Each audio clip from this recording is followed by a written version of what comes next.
Happy Sunday, leaders. Thank you all for last week, both being involved in the Dean's List breakfast, making our families feel welcome, but also providing coverage for our teachers who were able to join their students for the Dean's List breakfast. So thank you all for your flexibility and your warm hospitality for that event.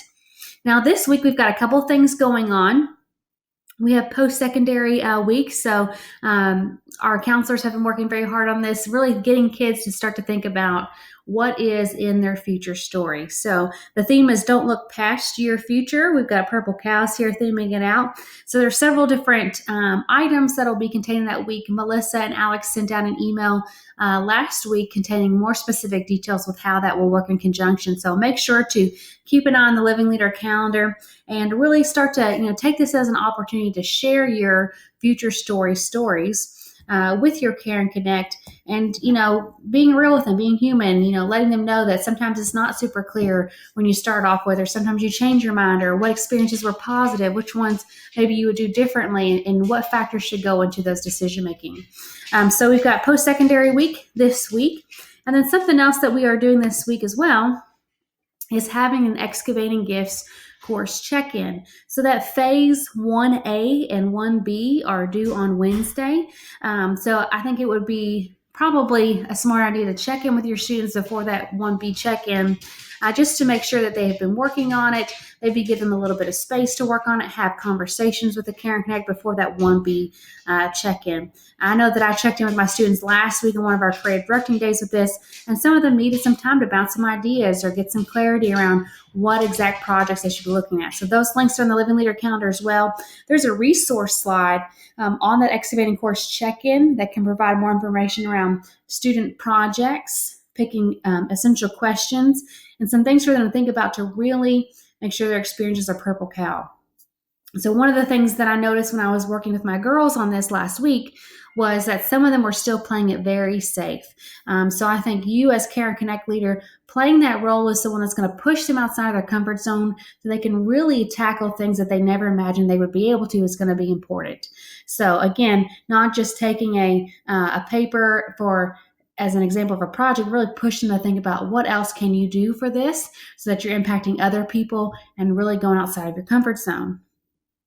So on Thursday, during the Leader Weekly, we'll be getting more information to you all about the Excavating Gifts course, about some clarity around grading, etc. And then we'll also be talking about the Feast of Thanks, which is coming up next week. So this is a tentative schedule for the Feast of Thanks. You can view that on the X anytime that you want. And you'll notice there's certain things on here like house pictures, gratitude, brother, sister, and Care and Connect bonding. So if you haven't already touched base with your brother and sister Care and Connects, please do so. Or you can have your house stewards come together and come up with some ideas. We've got Care and Connect circles and discussions. That's being developed by our house stewards, and then lunch, of course. You'll also notice that we have embedded Student Gift Showcase into the Feast of Thanks. That's one of the first things that we will do. So the signups for the Student Gift Showcase are linked on the Living Leader calendar. So this is an opportunity for a student from your Care and Connect to lead a session on what their gift is. So some things that we're going to do to strengthen this process this year is the students who sign up by Wednesday will be meeting in small groups with on Thursday and Friday to make sure they feel really ready to lead this session. So we want to encourage students to go beyond just a slide deck and really get into an experience that we want all our students to have for their Student Gift Showcase. So again, this is going to be how we're going to kick off the Feast of Thanks. Great opportunity to celebrate the gifts of our students. So a couple other things about gradebook care. We're to the point in this semester where you should ideally have between 14 and 28 grades in your gradebook. Going from the notion that you should have 1 to 2 grades per week. So this is the time of year where as we get closer to the semester ending, and we know that those semester grades are the ones that go in their transcripts, that families and students start to really want that transparency around their progress. So again, we see the grade book as transparency for our families and our students to allow them to gauge their progress. So if you're behind on grading, let me know what support that you might need on that. Again, we're aiming for 14 to 28 grades at this point in time. So please make sure to keep an eye on the Living Leader calendar. There's lots of awesome stuff going on. We've got the Buddy Run this weekend happening.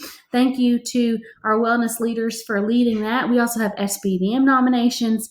Our Leader Weekly on Thursday will focus around Feast of Thanks and Exhibiting Gifts. Lots of really awesome stuff going on leading into our Thanksgiving week, our short week next week.